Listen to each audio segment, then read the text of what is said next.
Hello, everyone, and hello, Susanna. How are you today?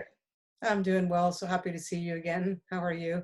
Awesome, awesome, great. I really enjoyed our last conversation, and I'm looking forward to this one. Our topic for today, we decided, is going to be how do we find our true power? And I'd like to start with your thoughts on um, perhaps why that is important in a time like today, and how do we go about finding our true power? Well, I think the first thing that I'd like to do is define what true power for me is, because it might look different or feel different to different people. I think that finding your own power is just connecting with the person you truly are.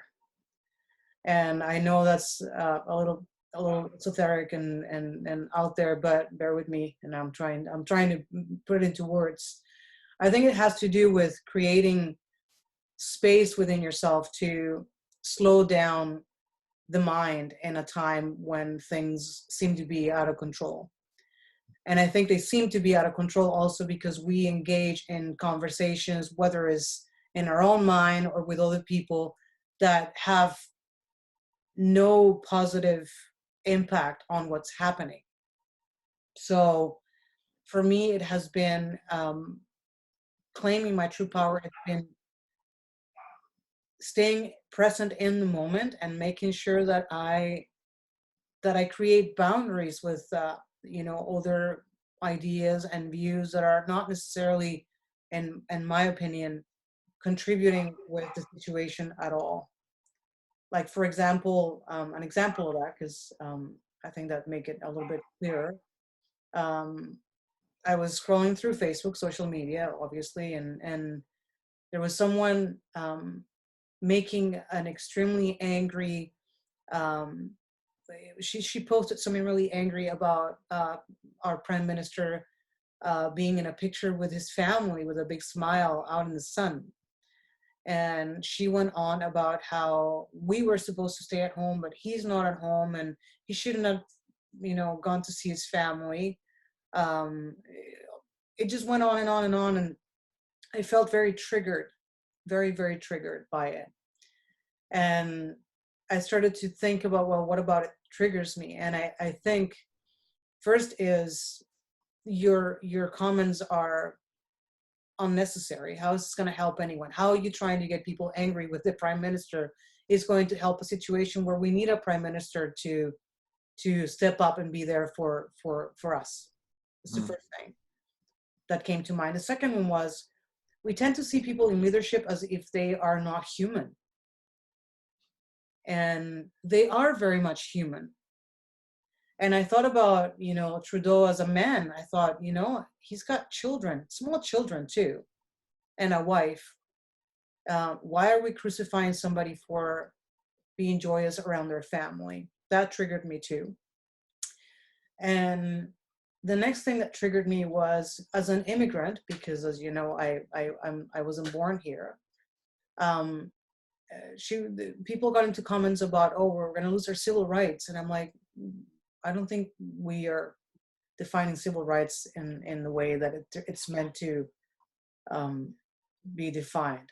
It was my perspective, because I have lived in a place where you actually had no civil rights.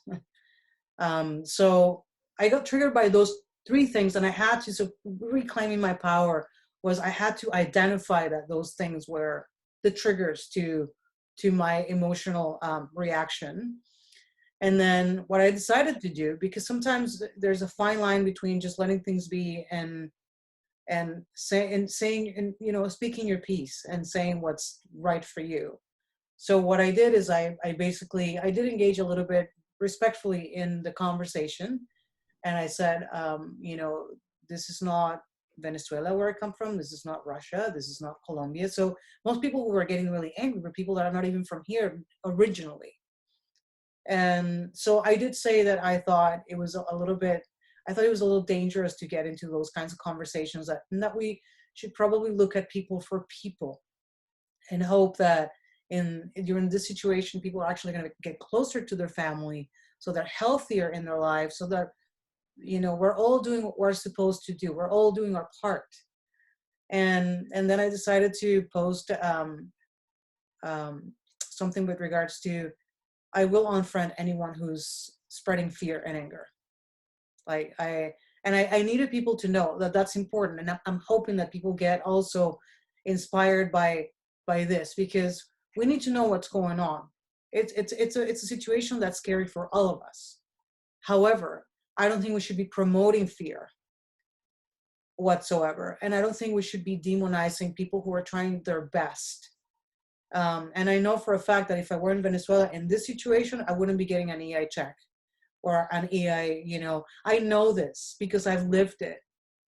So, and I wouldn't have, you know, free healthcare.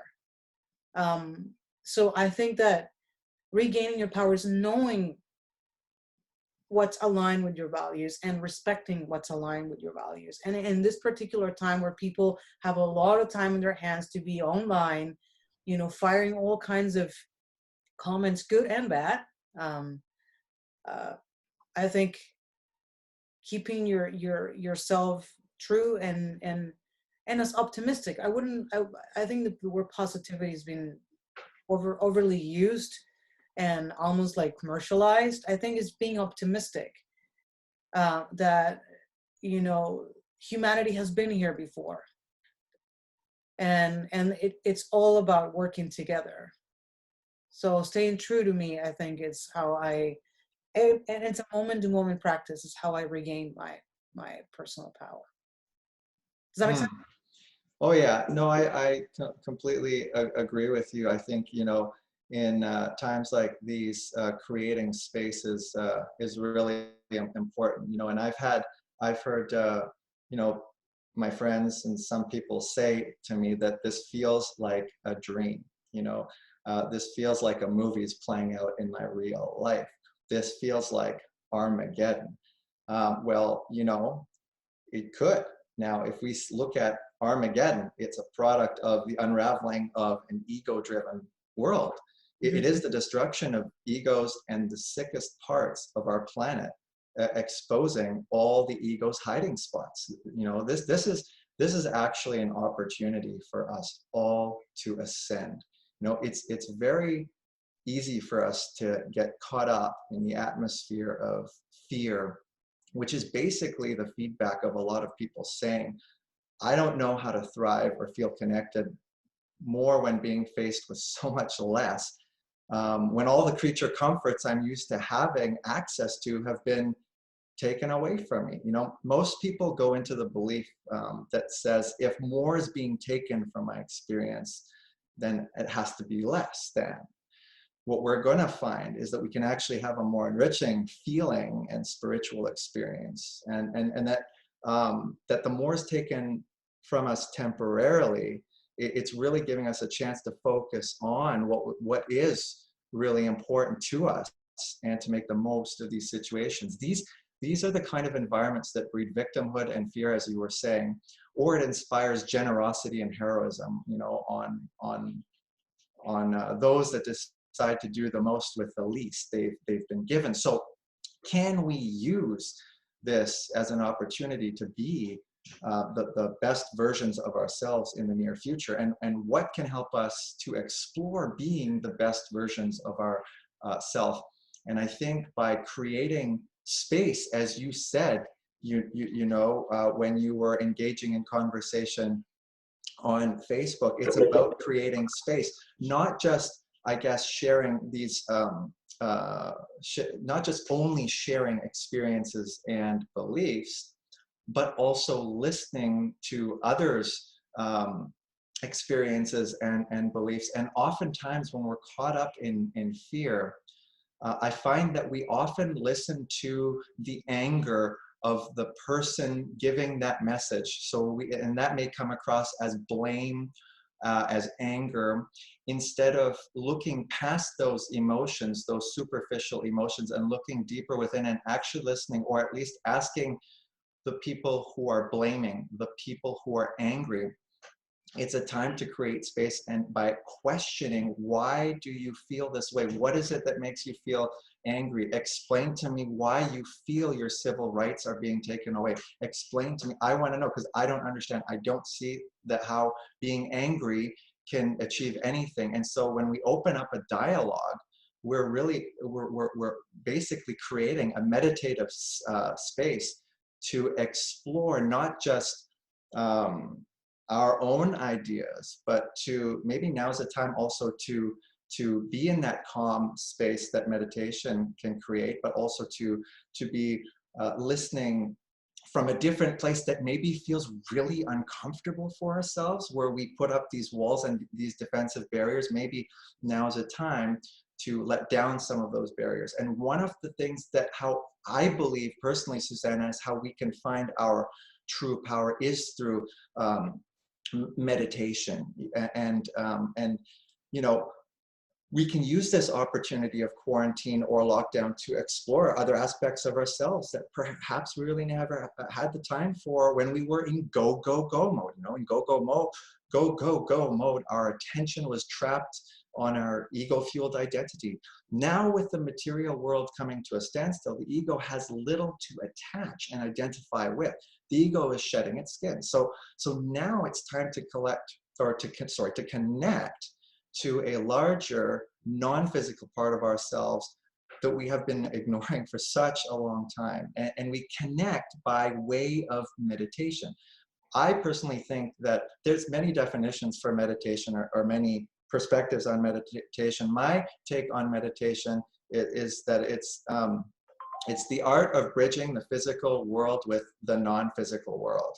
So given the state of the world, it's really easy to say now is not the time to meditate, you know, but when things are good in life and everything is flowing easy, it's easy for us to meditate in full. But what about when there's uncertainty, resistance, fear all around us? Where do we go when everything that's not working in our external world is crumbling? You know, and we can't solve problems right now on this planet. We can't solve problems at the conscious level at which the problem was created in the first place. So we have to look, or we don't have to, but we may want to consider looking beyond what the ego can identify with. And that's where meditation comes in. So to me, meditation is a practice that finds stillness in the mind. Meditation begins when the ego tells you, I have to get up and go now. When your mind starts to confront these irritations, you know, these frustrations, urgency, apprehension, judgment, expectations, to name a few, that's when meditation truly begins. And at this point, we feel these sensations. You know, you get up and you leave without having changed your state of being, or you begin to become an observer of your thoughts and just watch as these thoughts, you know, they come and they go. Now, what would happen if, despite the plea to do something, we just sat with that desire, that sensation for a while, that need, that want? When we start to watch the waves of thoughts that come and go for a period of time, we start to get space from these impulses, and we realize that these impulses are our conditioned self, but we are witness. You know, we become a witness that has never been conditioned, and we can actually begin to experience ourselves as separate from these pleas, these desires, these conditions.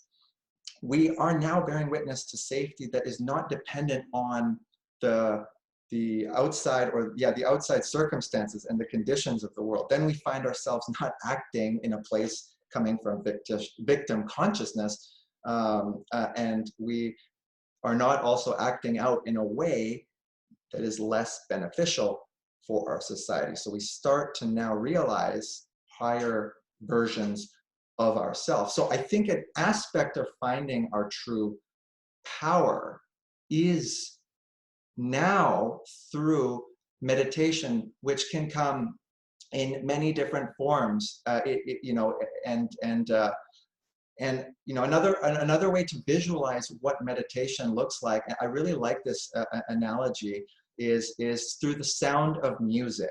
You're an artist, you'll really appreciate this, Susanna. We all know that playing physical notes on a musical instrument is what creates the sound. But without the stillness in between the notes that we play, we wouldn't be able to hear the difference in the tones from one note to the other. It's the space in between the strength or the softness of those notes, or the speed between how fast or slow we play those notes, that creates the emotions of the melody we listen to. So it's the sequences and the length of stillness that allow us to hear the beauty of the transition from one note to the next. So without the timing of stillness, there would be one tone. It's the dance between the stillness, the stillness and tone, much like meditation is a dance between the spaces of stillness in our non-physical world and the materials of our physical world. There are so many golden nuggets in what you just said just now. And I agree. I agree with what you're saying. I think it's also important to clarify that meditation can be very different for many people. And it's okay that it's different for many people. Why don't we discuss that right now? I think that would be a perfect opportunity, because since we're discussing how we find our true power, since that we are talking about that meditation is, and we both see that it is important. What are, Susanna, some aspects of meditation? Are there different ways, like you were going to say? Are there different methods? Do we have to light candles, or can we do it when we're sitting? Can we do it? Do we have to be laying down? Like, what is your take on meditation? So I think that meditation to me is anything that will slow your mind down and will make you more present. Like, that to me is meditation. And whatever venue you utilize in order to achieve that is a form of meditation. And I don't mean drugs or alcohol. I mean like, some people, it's true, right? Like, people might think that I'm saying, well, and a couple of drinks slows me down. Well, it doesn't keep you present. So the presence aspect has to be there. Mm-hmm. So anything that slows down your mind and allows you to become more present. So more aware of your surroundings, more aware of your physical state, more aware of your mental state. So for myself, I chant, as I've shared with you before. I do my practice at least for half an hour every day. And I am in a meeting with my Buddhist fellows once a week. So we discuss certain principles, and that allows me to slow down my mind. But also, when I practice my guitar, when I play music, the moment I get into my head, it stops being meditation. But the moment that I'm doing it for the joy of doing it, and I am just being in the moment with an instrument, that definitely to me is a form of meditation. And talking about what you were saying, well, why aren't we taking this opportunity to see what things are we capable of that we haven't explored before? I took on painting. So I've always thought, oh, I'm a terrible artist. Like, I can't do anything that's, visual arts. I can only make music. Well, that's actually not true. Like, I've created some pieces that are quite nice. I'm going to show you. Actually, I have one here. Sure. Oh, that's amazing. Wow. And that was fabulous work of art. I think that was my number 3, and I've already done about 10 with different themes. And I think that when I am sitting, and I do it now at night, like 7 o'clock after dinner, my wife and I sit, and she's creating some cards and stuff, and I sit and I paint for about 2 to 3 hours. And I can tell you that there's not a worry in the world other than, what color am I going to use next?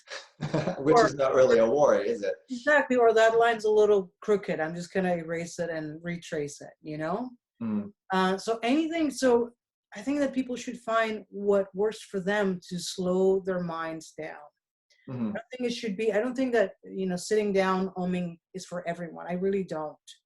And, If you pick up a guitar and you're struggling with the guitar and you're hating every moment of it, that's not meditating either. So it has to be something that gets you in a state of flow, Right. where time is kind of like, those moments when you're in your life when you don't feel time passing by. That's meditation. Mm. Yeah. um because obviously when we're in distress, we feel like time goes by really slowly. Hmm. Like, Yeah. people talk about what's going on right now as if this has been going on forever, but that perception of it's been going on forever comes from a distress and anxious state.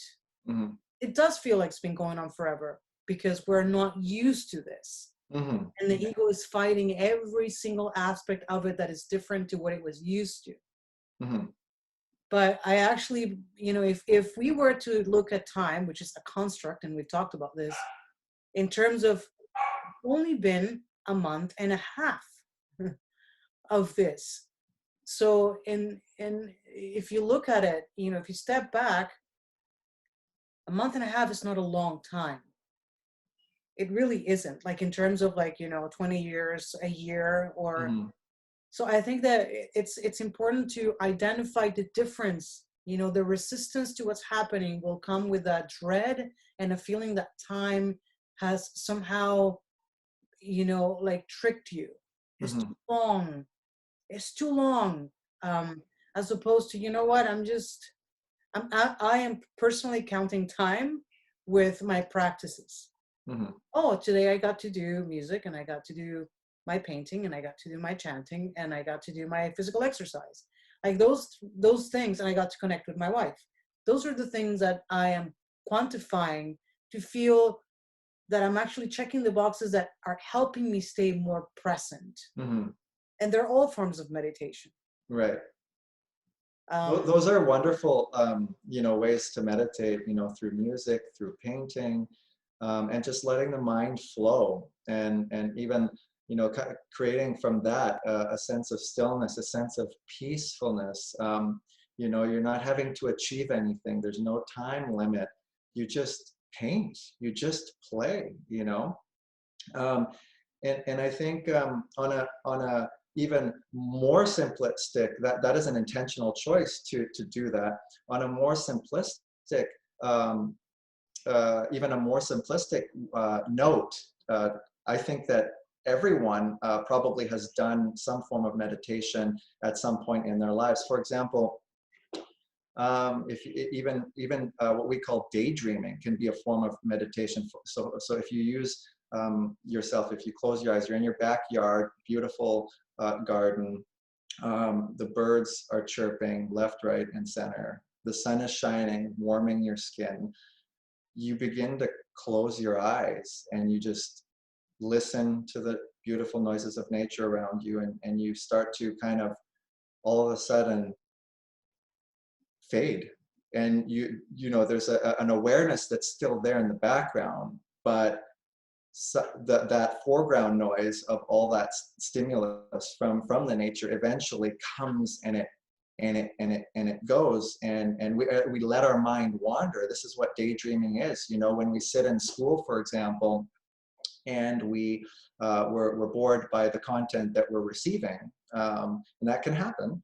um, our mind tends to wander. First, it wanders on something that we want to do, not sitting down. We think about something else that we really want to do. But after that, once we've played that over in our mind over and over again, what it is we want to do, eventually the ego starts getting bored of that too. And at that point, that's when all of the thoughts, the boredom from class disappears, the need to do something stimulating or exciting disappears, and so daydreaming can be a very good meditative state, because it allows us to just let go and absorb whatever it is that needs to pass us. And when we come back to, we wake up, we go, whoa, okay, where did the time go? Okay, I gotta go. Then all of a sudden you're thinking again on your schedule. Oh, class is over. Got to get up and go. Now I can do that thing that I was dreaming of. So, but we feel different. We may feel a little bit more rested. We may feel even like our mind wandered to things we wouldn't even necessarily think of.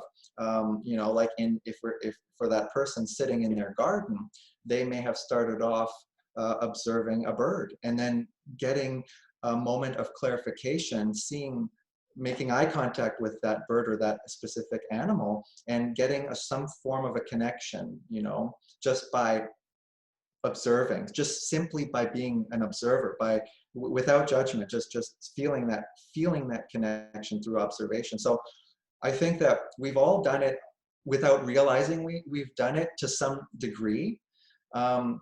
But I believe there's also intentional practices, like you were saying. Like, I love how you do that through music, through art, because it's a safe space for you. And I think that's the thing with meditation is, especially for a beginner, it's who's never intentionally meditated, finding a quiet space, I personally believe, is very important.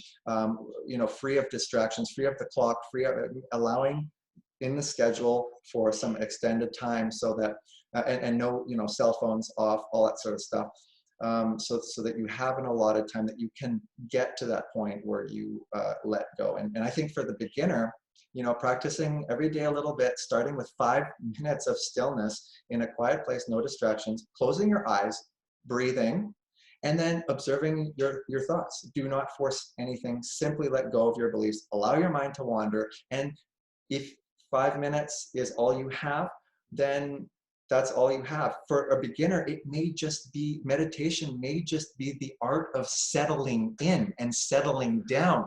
Oh, I lay down.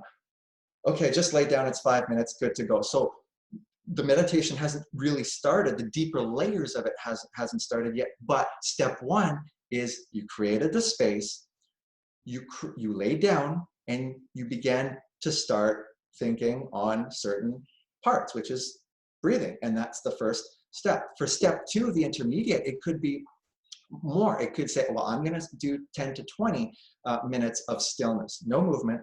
Sit down or lay in a quiet space. Again, no music, no electronics, because you don't want those things interfering, right? And then what I think is what happens is, now with 10 to 20 minutes, you can move beyond settling in.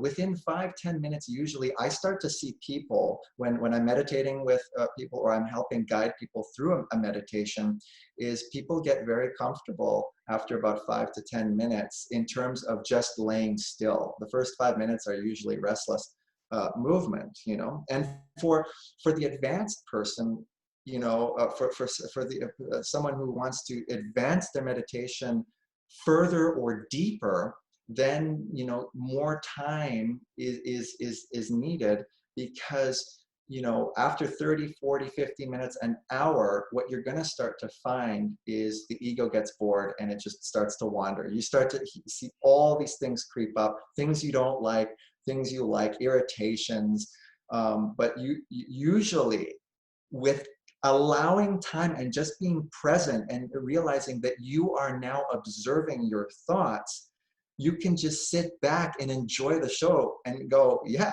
I know I have to go. That's my ego talking. I'm just watching you. I'm going to sit here. I'm going to sit still. And then watch as that, okay, obviously the soul isn't budging. My awareness isn't budging. So the ego says, okay, I'm going to take a back seat. And so what happens is we start to shift our energy towards a higher space, a space of love, a space of truth, a space of harmony, a space where we see clarity, and healing and connection. And then after that time, when we slowly come back to, what we find through the length of the meditation is that we are in a different state of being than before we entered the meditative state. And that is the key, is that the goal of meditation is to change from a chaotic state to embrace the stillness. We must remove all of the noise, and that could take 5 minutes, it could take 1 hour, it could take 2 hours, it could take weeks until people start to see any type of results. But the practice and the discipline to begin is the first step, and everything else will fall into place. Mm-hmm. Yeah, I agree with what you're saying.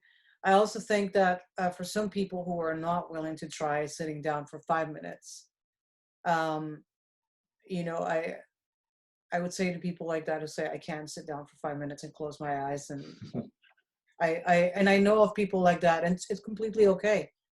I think another good practice is like when you're having a conversation with a friend or your family, or just listen. Hmm.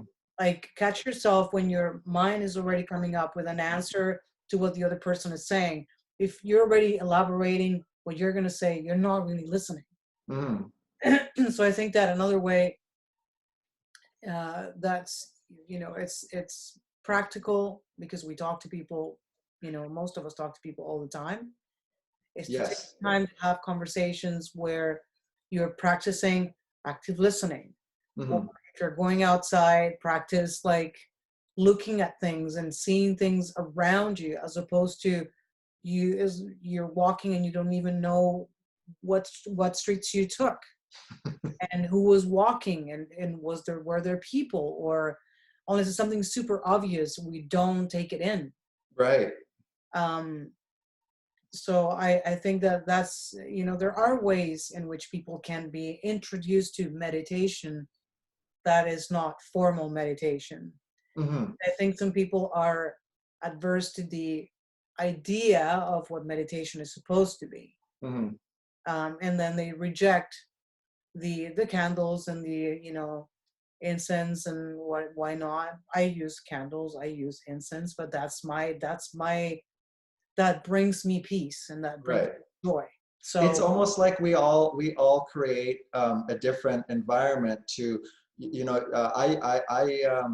I have a space too. I have different spaces. I have my bedroom for a space. I have a specific points in nature that I take breaks and rest stops where on my hikes where I just um, chill and interact with nature and just allow time to pass, be still, not forcing myself to do anything, just letting everything come up and out that needs to come up and out. And I think that, yeah, so, there's different environments we can use. And I really like what you said about listening. I think li- by listening, we're putting our we can also listen to ourselves, because a lot of times when I listen, right, I'm speaking from my own experience with me being a listener, is oftentimes I will then also, as I'm listening to the other person, and now I'm also becoming aware of the judgment that I'm judging myself on, and I'm judging the other person who's conversating. So it's also a good opportunity through listening, and just sometimes before speaking, if you hear what you're thinking, or if you listen to what you're thinking, or if you're aware of what's going on in the conversation and not immersed in the emotion of the conversation. See, if you're in the bubble of emotion, you can't see what emotion it is. You're just going to speak out, you're going to react, and you're going to act out. But if you rise above that, and you see that there's two people or three people having a conversation, then it's more dynamic. Then you can say, oh, okay, I see what they're saying. I see what I'm saying. And then when people open up a dialogue, it's a conversation. Otherwise, if both egos are activated, it becomes a fight, or it becomes an argument, or there becomes some resistance. So really, I think that listening, what you mentioned, is a huge um, part of what could be a very good meditative practice. yeah, and I think that, like what you were saying, because when we meditate, we're trying to identify those judgments and those thoughts, and they become very real and very present when we're interacting with other people. Hmm. So I think that, and it's another way in which I try and practice compassion Hmm. when I'm listening to someone, and I'm actually listening to what they're saying and trying to connect with the emotions behind the message. Hmm. Because even though we might not agree conceptually on everything, um, pain is pain, fear is fear, love is love, hate is hate. So that's a language that doesn't need translation, really. So I think that every time we have a chance to connect with people at that level, at an emotional level, we can feel for the other person, then the judgment lessens. Hmm. It doesn't matter what story is creating what feeling. It's important to recognize that we are all familiar with the feelings. Right. Even we might not be familiar with the story, but we Right. also can identify that we are also, attached to stories that create those feelings. Hmm. If we were to share with the other person might also think that that story wouldn't trigger that in me. That's true. That's true. And I think there's also the steps. By listening, there's also the steps. Where step one is you're listening, and you may be um, in your mind judging the conversation, or whatever, but that's okay. Step two might be coming from a more quiet space. So instead of the conversation, um,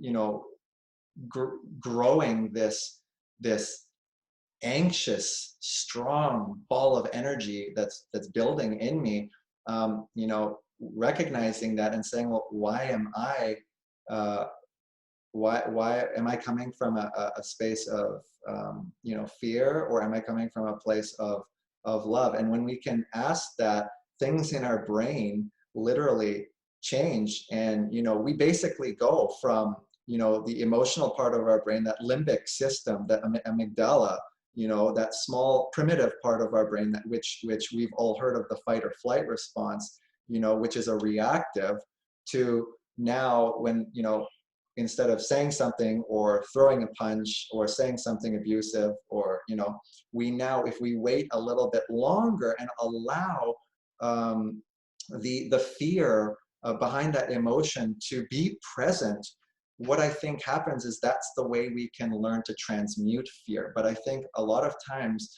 we run away from fear, but by not acknowledging the fear, when we turn the corner, the same fear will be there. So I think fear is actually repressed passion. And and it's the soul's way of saying, don't worry.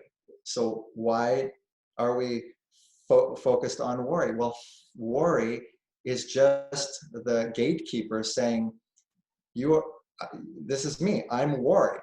Well, if we look beyond worry, if we make that step, if we're present with it, if we make friends with worry, worry will say, okay, what's on the other side of worry? Opens up the gate, you go through, you walk through, all of a sudden there's certainty. There's no worry anymore. So each negative emotion, or what we would call a negative emotion, one that feels not good, that's what I would say is a negative emotion. And emotions that feel good are in line with our intentions and our harmony. So, but we can use every emotion to assess and use it as a guidance system to transmute, is the word I'm looking for, to transmute a negative emotion by not rejecting the negative emotion, but by remaining in the face of the fear of that emotion and letting that energy burn and pass, so that as the dust settles, you see clearly what was behind that fear, because fear is just a veil and a wall. Well, and also fear is to me, fear is an easier emotion to deal. Well, I'm sorry, I'm thinking of anger. Fear is a difficult emotion. Anger becomes the expression of fear. Mm-hmm. And I think you're right. I think that a lot of things we're fearful of are stories that we tell ourselves about a particular situation, as opposed to what actually happens once we go to the other side of the door, the other side of fear. And I think that it becomes, especially in a time like this, it becomes a daily practice. Mm-hmm. But I think those fears that we experience also come from breaking down um, who we've told for so long to ourselves we are. Mm-hmm. We're not necessarily, right? Like, I think the more attached people are to the idea of who they are, the more fearful they are. And that's a beautiful point you bring up, because it's what you said before, Susanna, is that a part of our old belief system. And what is the ego? The ego is an identity. The ego needs to associate. In order for the ego to exist, it needs to attach itself to something in the material world. And but in a world, in a material world where everything is changing, where the only permanent, where the only permanence is change in our universe, the ego has a tough time keeping up. And so where the soul comes in, and where I think all these worries, anger, frustrations, all these limiting beliefs, because anger is a belief system, worry is a belief system. Um, Apprehension, hesitation, all those things would be considered barriers or blockages.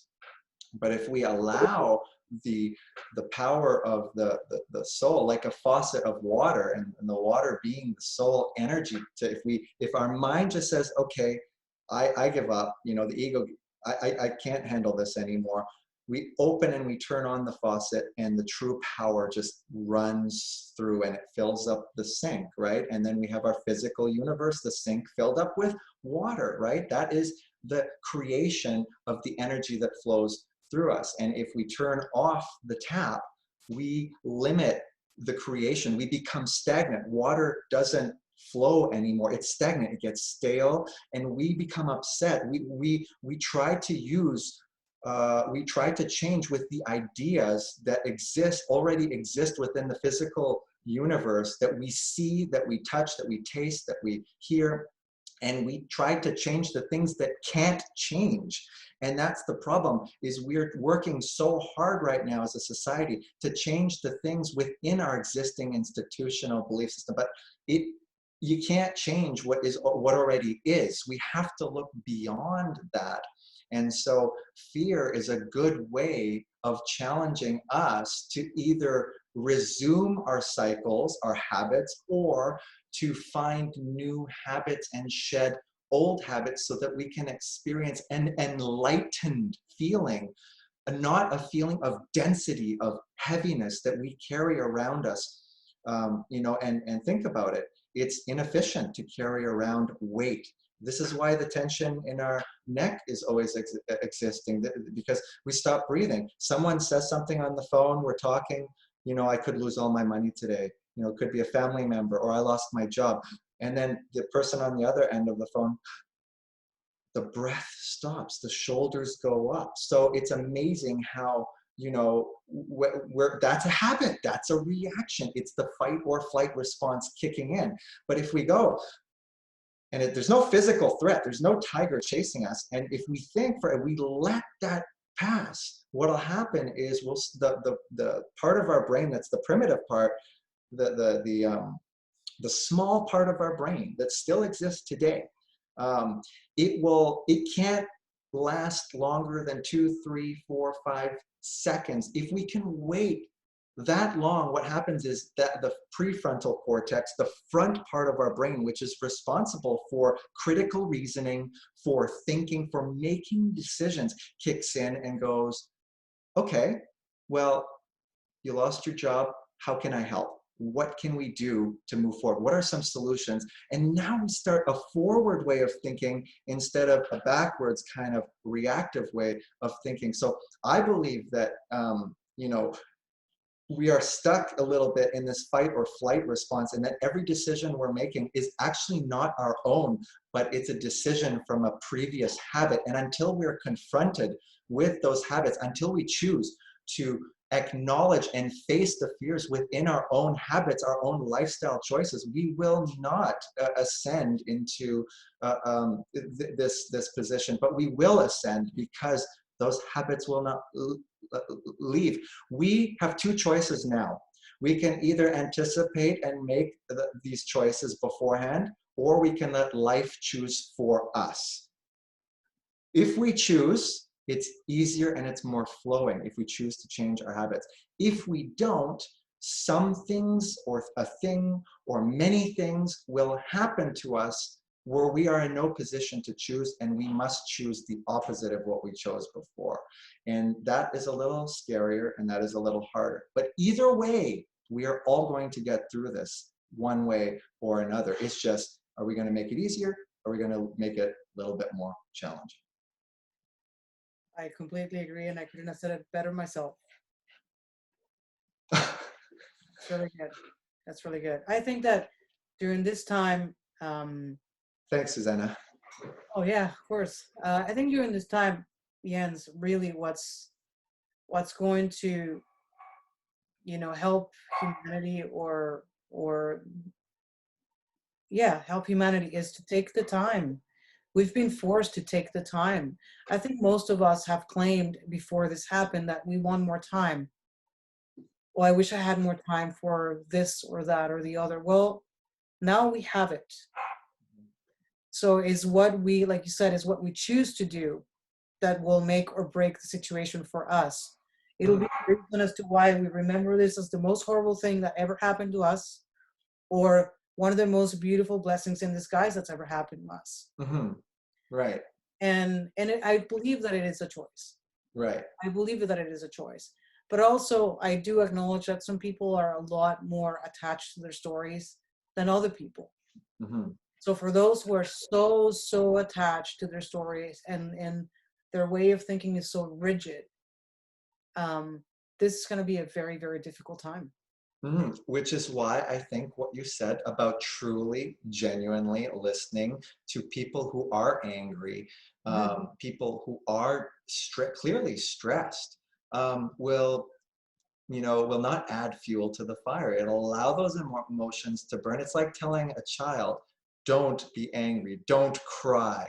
If we do that, what are we doing? We're just suppressing emotions. And then when it's internalized, it manifests as dense energy. That dense energy soon becomes physiological energy. It resonates within the cells, and the cells produce things like, cancer, or, I also think that, like, because you use the analogy of a child, and I think that's exactly how these things are coming out. As a mom, I know that I had to allow Andrea, my daughter, to have those emotions, but I also had to teach her of more productive ways of expressing those emotions. Because anger can be expressed as, the killing of somebody because I'm so angry. Or, like atrocities that are completely driven by fear and reactivity to fear. Mm-hmm. So that's why I was saying, I think that at certain points in life, we need to speak up. And it's like Eckhart Tolle says, it's a gentle no. It's a gentle no to whatever you're trying to put out there in a way that is inflammatory. Exactly. And It doesn't help anyone. I think people should, I think we should all have, I think there are ways to say that I'm angry. I can say I'm angry right now, and I can say I'm actually really angry about this and that or the other. Yeah. And take full responsibility for why these things make me angry. That's why before I answered that post, I thought about what is it about this that's making me angry. And I have a strong my feeling of thinking of Trudeau as a human comes from I must practice compassion. Mm-hmm. I must practice compassion, and and it's my duty during however long I have in this lifetime to encourage other people to practice compassion. To look at people for people, like to think of, would you like to be judged if you were posting a picture of yourself and your kids and your family? Mm-hmm. Like, try and look at it from the other side. Like, try and think of it from a more from a broader perspective. Get out of your own fears and anxieties and try to understand where other people are coming from. Yeah, exactly. And history has shown that nations who believe they're right over nations who believe they're wrong, people who believe they're right over people who believe they're wrong, have always conflicted and always fought each other. And I think in a world where there's so much information, on the internet and social media and stuff, it can be so confusing. And my suggestion, even more now, and your, obviously your suggestion, that's why we're doing this, is to create that space, because it's not about who's right and who's wrong. Right now, we're not at the point, because if we just continue that cycle, we will just clash. It's about what serves us a purpose, not am I right, am I wrong? And how do we do that? We serve ourselves by listening to the other's needs. The people who are crying out, we listen to them. Why is the criminal being a criminal? Why are they stealing? What is forcing them to steal? Why does the murderer commit an act of violence, or an act of murder? We tend to punish in our society, but what if we had a better leadership where we were able to guide? What if we changed the narrative of, instead of just following these habits that we bring into our lives, like our parents from generation to generation teach what they know from the past. But we have an opportunity now to break those cycles, to absorb new information, to look beyond what already is so in our physical planet, and to, instead of maybe punishing people, maybe we can work on saying, hey, look, I see you, I love you, I feel your pain. Please tell me what happened in your life that made you do something so hurtful to another, and sit back and listen. This should be done from birth, not after the crime has been committed, although it can be too. But you see, we take always a secondary approach, and I think our shift here towards health is also making us think on a primary prevention versus a secondary prevention. And I'm not saying we have police where we can't even make mistakes. I think part of our learning comes from mistakes, but how we respond to those mistakes is usually through punishment or fines or fees, when maybe, just maybe, we could have systems set up where, okay, we made a mistake. Well, let's talk about it. Let's see, why did you do this? Understand the nature of this, and let's see, how can we give you what it is you truly want? Do you even know what you want? Well, let's help you become clear on what you want. Now, the person that is the victim doesn't feel cut off and separate from the rest of the world. They feel connected because the community is listening, not fighting for survival. I don't know if any of that makes any sense. It totally makes sense to me. And I agree that a punitive approach to things is not effective in the long term. I completely agree. I also, the other side of that is that it takes personal responsibility from a lot of people to be able to get to a point where there's a system that doesn't work with punishment. Mm-hmm. And I'm not agreeing, I don't agree with punishment. I think punishment actually in many ways reinforces the behavior that we're trying to deal with in the first place. Mm-hmm. Because it nullifies Right. the reason as to why you were saying, the reason as to why the person has committed, a hurtful act. Mm-hmm.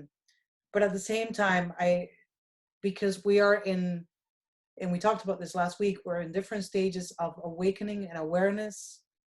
It's going to take time for things to become a dialogue as opposed to become a, cause and effect. You did this and this is what happens to you right after. Mm-hmm. As opposed to thinking of the rippling effects of that particular cause, and that it didn't come from nowhere. Mm-hmm. So I think that I agree with the concept of punishment shouldn't be the way of teaching people what's right or wrong, or what's helpful or not helpful. But I also think that it takes for all of us to evolve. If we don't want our rights to be taken away, for example, going outside, for example, we don't want that to be taken away. We don't want the police giving fines. Then follow what we're being asked to do as a society to slow down this pandemic. Well, that's a topic for another discussion. Yeah. Is Yeah. human law versus universal law. So just as a quick synopsis, I guess it would be, you know, do you have respect, loyalty, and honor law with from coming from within? So, for example, our relationship, Susanna, is one that's based on mutual trust. But it comes from a trust because I feel so special when I'm around you. I feel so good. I don't need a written agreement that says from you that says I have to be like this or you have to be like this. We just feel, and I am committed. I will get up in the morning. If I say I'm going to have this conversation with Susanna, I'm going to do it because my law, my law isn't written on paper. It comes from the heart. And in order to continue to build and grow our beautiful ecosystem that we have together, that we're sharing, Susanna, I don't want to violate that trust that I have with you. So I'm going to be my true self, and I'm going to continue growing and evolving and learning with you, which is just going to strengthen our bond. Now, could you imagine if we had loyalty and respect? It's exactly like you said. You have people driving with the flow of traffic. So you're driving a little bit faster, 5 kilometers, whatever, you get a speeding ticket. Of course, right? But if you come from a place where you respect from within, also in sports we see that there's less and less respect um, in sports for entertainment value. So people elbow to the head. There's, in hockey, there might be, hits to the head with a stick or with the elbow, and concussions, severe injuries. Entertainment value goes up and people get something to talk about. But now you have the law, or the representation, the authority committees that have to step in and again serve a punishment, instead of that coming from the player and saying, look, this person has their head down, they're vulnerable right now. Why am I going and potentially changing their whole life by giving them brain damage? So I'm going to slow up, and I'm going to take the puck away from them a different way. I'm going to do it in a smarter way that doesn't kill or maim another person, right? So now that's respect. Oh, that person is smaller than me. Oh, there's an ant there. I can crush it to show my power. Well, what if we came from a place of, you know what, I am bigger than the ant and I could crush it. But why would I do that? If there was something bigger than me, would I want to be crushed?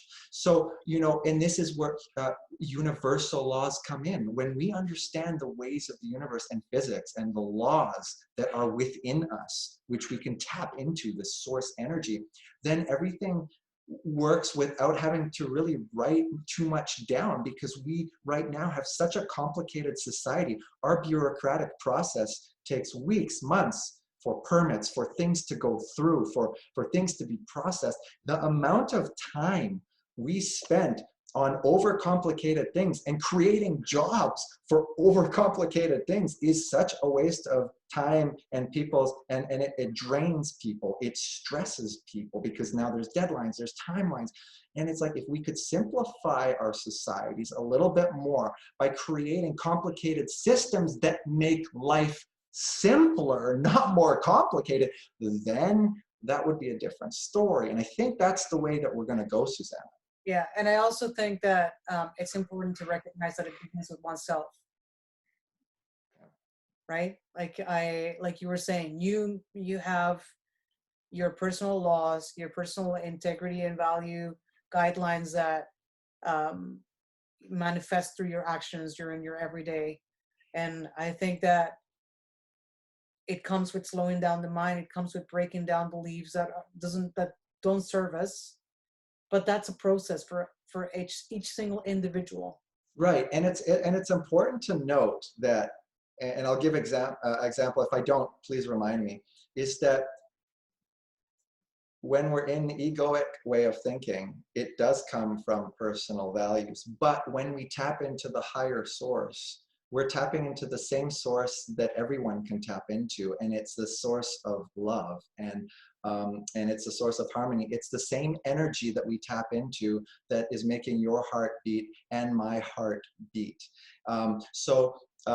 This is why some people have said we feel like we are one, because when we're in that space, we feel connected to people that we don't even know. We just feel a connection. There's another space there. And when we bring that into the physical world and we walk around, meditation to me is not a practice where it's a session.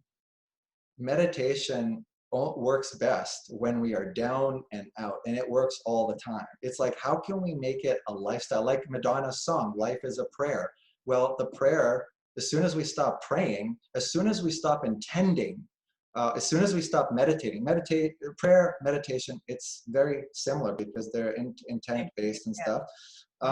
And so as soon as we stop that, we stop feeling the effects of what our intentions are, or what the space we create is through stillness. And harmony, unity, and peace is something which I think everyone, once they tap into, will just flow. That's why the word is called harmony. It's harmonious. We don't even have to talk about it. We don't even have to write it down. And I know the same thing. But in a physical world where there's egos, it's like, I see this. Yes, you saw that because that's your set of experiences. These are my set of experiences. This is how I grew up.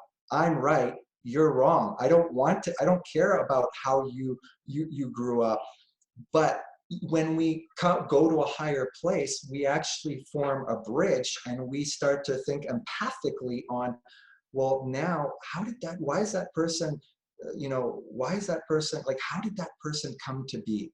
I want to know. And now you open up the dialogue again, you understand their background, understand their past, and you begin to see that it's not you and him or her, but it's the same way you grew up under different circumstances, but we all need the same clean air. We all need the same, good food and water. And we may have different dreams, but those dreams come from a place of love and not from a place of hate. And I think that's what we all share, is we all want to share in each other's dreams. And why not help each other do that by connecting and being empathic and understanding who others are, so that we can know ourselves even better, because we'll see the deeper we know someone else, the more we learn and can connect with that person and see that, hey, they're not so different from me, Yeah, this is very true. This is very true. So let's be the change that we want to see in the world. Let's do it. Yeah. So, Susanna, what do you think? So, if you had to summarize how we find our true power, what would you add to it, or what would you? Well, the first thing, that going back to the beginning of our conversation, I would say, find something that grounds you. Everybody understands that word. Call it meditation, call it, singing in the shower, call it going for a walk. Do something that slows your mind down so that you stop telling yourself stories about what's happening in this moment. Because in this moment, what's really happening is that, for me, I'm having a conversation with you. I'm in my beautiful home, and my dog is taking a nap right behind me. Like, that's what's going on for me right now. So if we strip ourselves down to what's actually happening in the moment, then it might help us stop the fear and the propagation of fear in a situation that is very much uncertain. Right. And the other thing is, let's just think about the fact that there are a lot of things that we believed to be that are no longer. And it's a great opportunity to be mindful and aware of the fact that that is true for most things. Mm-hmm. Anything that is can be no longer in a split second. So let's just practice our ability to adapt to change, as opposed to resist change. Beautiful. And I think the last thing, to summarize our conversation, is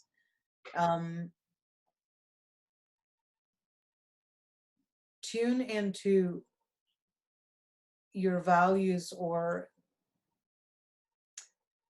I think that your moral compass, if you follow it without a story, will mostly be right because it's coming from a higher place.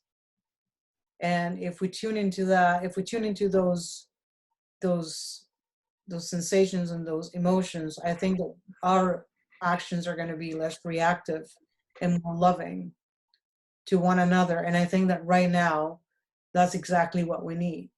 Even if we don't agree with someone, and if you choose to express that you don't agree, um, we can still do so in a loving way. Mm-hmm. We can still have a dialogue about not agreeing on something and Of not course. make it a conflict. Mm-hmm. We don't need more conflict in this world.